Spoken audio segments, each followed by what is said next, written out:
오늘은 오히려 감사하는 말을 하라 이와 같은 제목으로 하나님 말씀 나누도록 하겠습니다.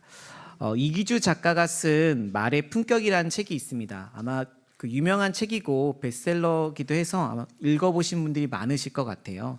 거기 보면 어니심성이라는 사자성어가 나오더라고요. 말은 마음의 소리다라고 표현을 했습니다. 그러니까 무심코 던진 말 한마디지만 사실은 그 사람의 품격이 말에서 드러난다는 거죠. 살아온 삶의 인성, 배경이 드러난다는 겁니다.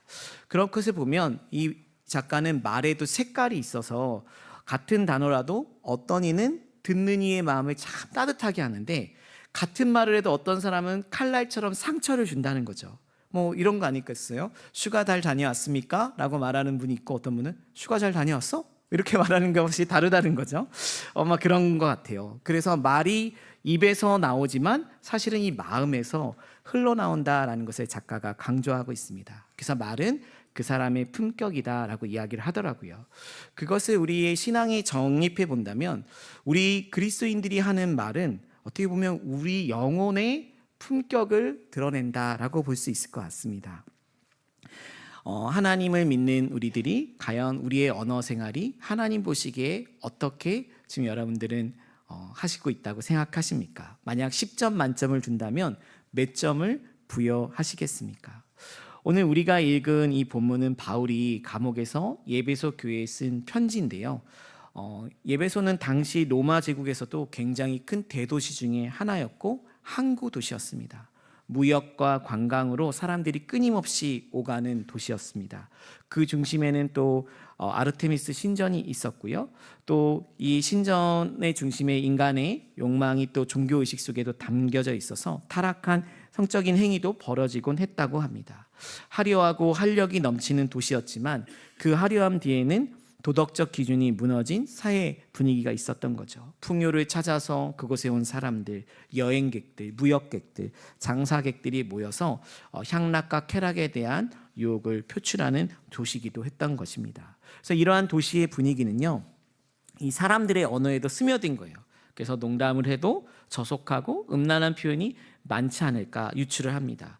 다들 이 정도는 괜찮아 라는 이 사회적 분위기가 어떻게 보면 언어의 수준을 낮춘 거죠. 그래서 바울이 에베소 5장 4절에 보면 구체적으로 누추한 말, 어리석은 말, 희롱의 말이 있다라고 얘기해요. 이 말은 당시 에베소 사람들의 언어적 수준을 보여주는 것이 아닌가 생각합니다. 근데 예수님 그리스도를 믿게 된 예배소 성도들은 참 이방 도시에서 믿는 게 얼마나 어렵습니까? 큰 결단을 하고 믿은 건데요. 이것을 변화되길 원했죠. 나는 예전과 같은 사람이 아니야. 예수 그리스도 안에서 새 사람이 되었어 라고 결단을 했을 겁니다. 그렇지만 사람은 이제 자신이 살고 있는 도시의 문화와 환경에서 완전히 벗어나는 것이 쉽지 않죠. 영향을 받기 마련입니다. 밖에 나가면 사람들이 농담을 하고 비웃고 또 거친 말을 쏟아내고 또 음란하는 말들이 자연스럽게 오가는 환경 속에서 혼자만 경건한 언어를 사용한다는 건 무척 고단한 일이었을 것입니다. 어떤 날은 잘 이겨낼 수도 있지만 어떤 날은 분위기에 휩쓸려서 예전의 방식으로 말을 하고 표현을 했을 거예요. 그래서 집에 와서 후회하면서 내가 왜 그랬지? 내가 하나님 믿는데 내가 왜 그랬을까? 후회하며 아마 보냈던 성도들도 많았을 것이라 생각을 합니다. 근데 이러한 고민과 갈등이 비단 2000년 전 예배소 성도들만 그랬을까요? 저는 오늘날 우리도 동일한 문제를 안고 산다고 생각합니다. 우리의 일상생활 속에서 언어 생활을 통해 또 그 외에도 여러 가지 문화를 바라보며 하나님과 반대되는 문화를 살아가는 가운데 영적인 전쟁을 우리가 다 각자가 치르고 살아가지 않습니까? 근데 바울은 이 언어의 문제를 단순히 예절의 문제나 인성의 문제로 보진 않았습니다. 이 문제를 해결하기 위해서는 정체성의 문제가 해결돼야 된다라고 봤습니다. 그가 준 오늘 이제 에베소 5장 1절에 그 겉면이 나와 있는데요. 한번 같이 읽어보겠습니다. 그러므로 사랑을 받는 자녀같이 너희는 하나님을 본받는 자가 되고 라고 말씀하셨어요. 바울은 우리가 어떤 행동을 고치기 전에 어떤 존재인지를 이야기하고 있는 겁니다. 왜냐하면 변화의 출발점은 내가 나를 어떻게 인식하는지 이 정체성에서 시작된다라고 생각했기 때문이죠. 바울이 오늘 예배 성도들에게 또 우리를 부르는 호칭인데요. 뭐라고 표현합니까? 자녀라고 표현했고요. 그 앞에 무슨 자녀라고 합니까? 사랑을 받는 자녀라고 표현합니다. 언어의 의미를 살펴보면 사랑을 듬뿍 받고 있는 자녀인데 현재 진행형이에요. 즉 지금 이 순간에도 쉬지 않고 사랑을 받고 있는 자녀다라고 표현합니다. 누구의 사랑일까요? 네, 하나님의 사랑인 거죠. 이것이 참 너무나 위로가 되는 건요. 세상은 우리에게 자격을 계속 요구하죠. 실적을 내야 인정을 받고 또 상관의 말을 잘 들어야 또 올라갈 수도 있는 것 같습니다. 그리고 세상에서 인정받기 위해서는 나를 피하기 위해 가대평가하기도 하고요. 남을 깎아내리기도 합니다. 그리고 때로는 거짓으로라도 자신의 일을 포장하기도 합니다. 왜 그렇겠습니까? 불안하기 때문이죠. 내가 사랑받는 자라는 확신이 없기 때문에, 나는 능력으로 평가받는 사람이라는, 그리고 험악한 세상 속에 산다는 그런 사회적인 인식 속에 있기 때문에 불안하기 때문에 그렇죠. 그런데 기독교 신앙은 전혀 다르게 우리의 존재 가치를 바라봅니다. 선한 일을 했다고 해서, 세상에서 높은 지위에 있다고 해서 하나님의 자녀가 되는 것이 아니죠. 하나님께서는 우리의 연약함에도 불구하고 우리를 사랑받는 자녀로 삼아 주셨습니다. 그리고 예수 그리스도를 통해 목숨을 바쳐 우리를 사셨지요. 이것은 우리의 노력으로 얻어낼 수 있는 것이 아닙니다. 하나님께서 우리에게 주신 은혜인 거죠.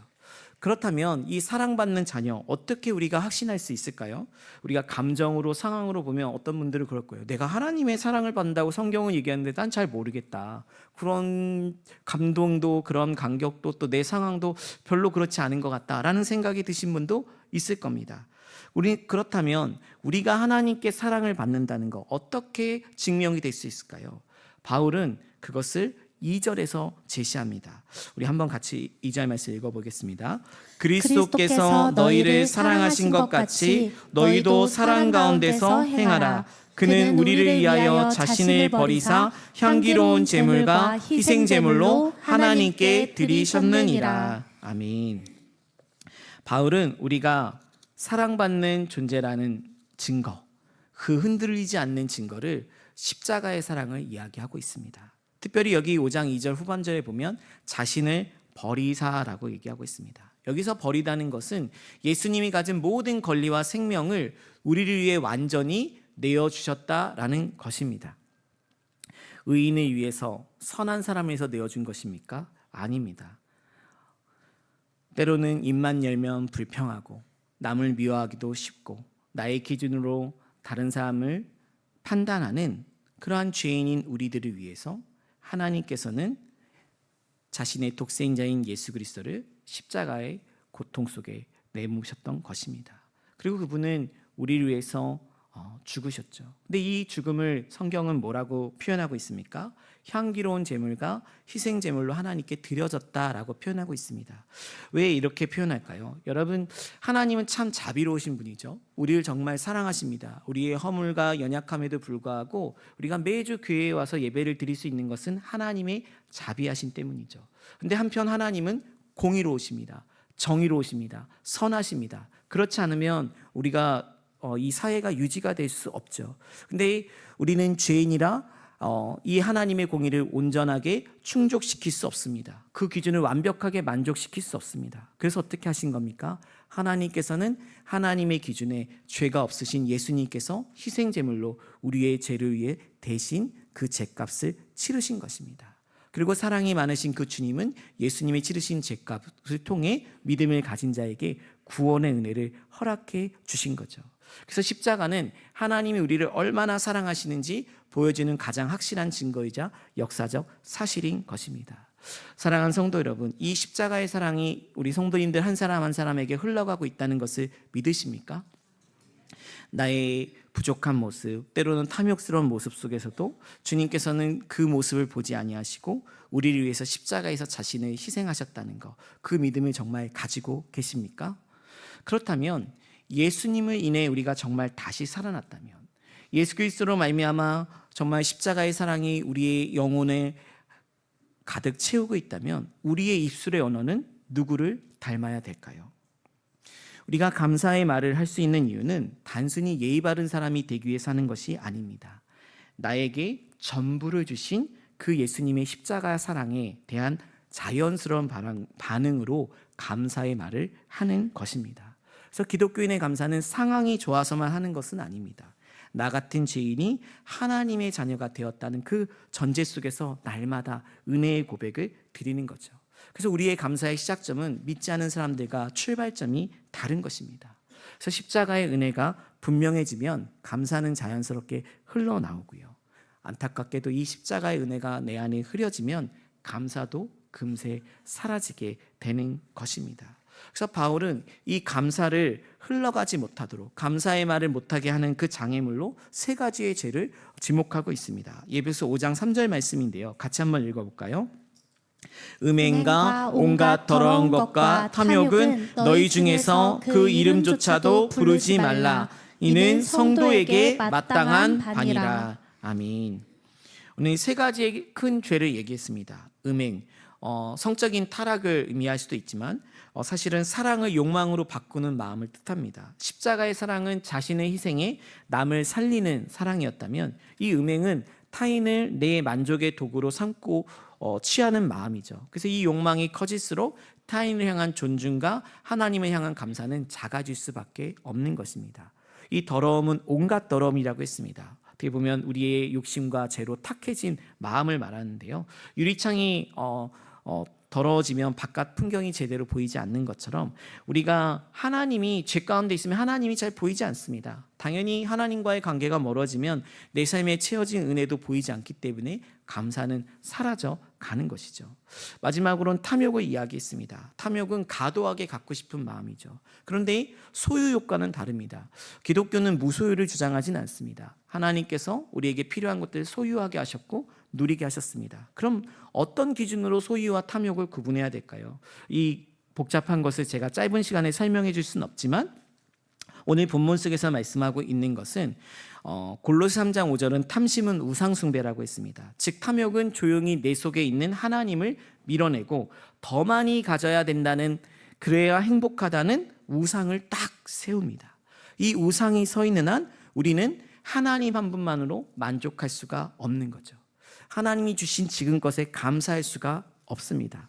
더 가져야 되고 아직 부족하다고 결핍을 외치며 하나님으로도 충족되지 않는다고 말하는 그 마음 상태를 가지고 있다면 우리는 탐욕을 가진 것이죠. 많은 것을 소유해도 하나님으로 충분하다고 고백하면 질서 있게 우리의 예물을 사용할 수 있는 것입니다. 그래서 이 세 가지는 모두 십자가의 사랑을 흐리게 만드는 것이고 우리의 감사를 막는 것이죠. 그리고 이것은 하나님과 우리와의 내면적 관계 속에서 이러한 죄들이 쌓이게 됩니다. 그럼 이 내면의 죄들은 어디에 영향을 줄까요? 입술에 영향을 주는 겁니다. 내면의 죄들은 하나님과의 관계에 영향을 받는다면요, 이 입술의 죄는 누구와 연관을 갖냐면 공동체와 연관을 갖습니다. 예수 그리스도의 십자가는 하나님과 나를 구원받은 자녀로도 연결해 주지만 또 옆으로 타인과, 하나님을 믿는 타인과 한 가족이 되게 만듭니다. 그래서 교회는 한 가족이라고 이야기하지 않습니까? 근데 이 공동체가 그래서 믿음을 가지면 세워지게 되는데요, 이 공동체를 무너뜨리기도 하고 세우는 것이 어디에 있습니까? 이 말에 있다는 것입니다. 그래서 사도 바울은 4절에서 공동체를 무너뜨리는 말에 대해서 설명하고 있는 겁니다. 우리 같이 한번 읽어볼까요? 4절입니다. 누추함과 어리석은 말이나 희롱의 말이 마땅치 아니하니 오히려 감사하는 말을 하라. 아멘. 당시 에베소 교인들이 쉽게 스며들었던 언어 습관이지만 또 우리에게도 주는 표현이 있죠. 누추함은 상대방의 존귀함을 깎아내리는 말입니다. 무시하는 말입니다. 어리석은 말은 생각 없이 던지는 말, 책임지지 않는 말을 이야기합니다. 가볍게 던졌는데 다른 사람에게 상처는 주는 말이죠.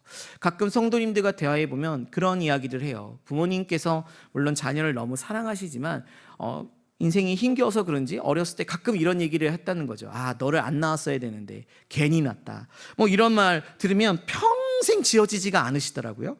그래서 그 상처 때문에 안고 살아가는 분들이 우리나라에 굉장히 많습니다. 가볍게 부모님께서 내뱉은 한마디일 수도 있는데 듣는 사람의 가슴에는 치워지지 않는 상처로 남는 거죠. 희롱의 말은 농담 같지만 조롱이 담긴 말입니다. 분위기를 띄우기에 우리가 자주 하기도 하지만 때로는 그 말에 뼈가 있어서 상대를 비꼬고 조롱하기도 합니다. 함께 웃고 있지만 그 말은 마음에 남는 거예요. 그래서 보이지 않게 금을 가게 하는 겁니다. 바울은 이 말들이 성도에게 합당하지 않다라고 분명히 말합니다. 왜냐하면 이것은 공동체를 결국 파괴한다는 거죠. 그래서 오히려 무엇을 해야 되냐고 얘기합니까? 감사의 말을 차라리 하라는 것입니다. 여러분, 왜 감사의 말을 해야 될까요? 우리의 마음은 진공 상태로 남을 수가 없기 때문에 그렇습니다. 우리 누가복음 6장 45절 말씀인데 한번 같이 읽어보겠습니다. 선한 사람은 마음이 쌓은 선에서 선을 내고 악한 자는 그 쌓은 악에서 악을 내나니 이는 마음에 가득한 것을 입으로 말함이니라. 아멘. 성경에 보면 마음에 가득한 것이 입으로 나온다라고 얘기하고 있습니다. 그러니까 나쁜 말을 억지로 찾는다고 해서 내 마음이 깨끗해지는 것이 아닙니다. 우리의 마음이 좋은 것으로 채워지지 않으면 예전에 그 악한 습관이 그대로 다가와 자리 잡을 수 있는 거죠. 그렇기 때문에 사도 바울은 이것을 이미 알았던 겁니다. 지금 우리가 영구로 많이 알지만 2000년 전에 이미 성령께서 이러한 마음을 주셔서 우리의 영혼을 알기 때문에 감사의 말을 하라는 거죠. 이 감사의 말을 하려면 우리의 마음이 십자가의 은혜로, 십자가의 사랑으로 채워져야 할 수 있지 않습니까? 그렇기 때문에 우리의 마음이 무엇으로 채워져야 되는지를 알고 이야기하고 있는 것입니다. 사랑하는 성도 여러분, 오늘 우리가 살아가는 현실을 보면 사실 2000년 전 예배소와 어떤 면에서는 크게 다르지 않는 것 같습니다. 직장과 사회에 가다 보면 사람들이 많은 이야기를 하죠. 좋은 이야기도 하지만 때로는 우리가 가볍게 하는 이야기들을 보면 상사를 험담하기도 하고 동료를 깎아내리기도 하고 자극적인 연예계 소식을 주고받으며 또 이러한 농담들을 경우에 맞지 않는 말들을 쉽게 합니다. 그래서 우리도 혹시 분위기를 맞춘다면 나도 모르게 고개를 끄덕이고 함께 비웃고 함께 그런 조롱의 농담에 동참하고 있을 때가 참 많죠. 그래서 집에 돌아오면 씁쓸함과 후회 속에서 하루를 정리하는 분도 있을 거예요.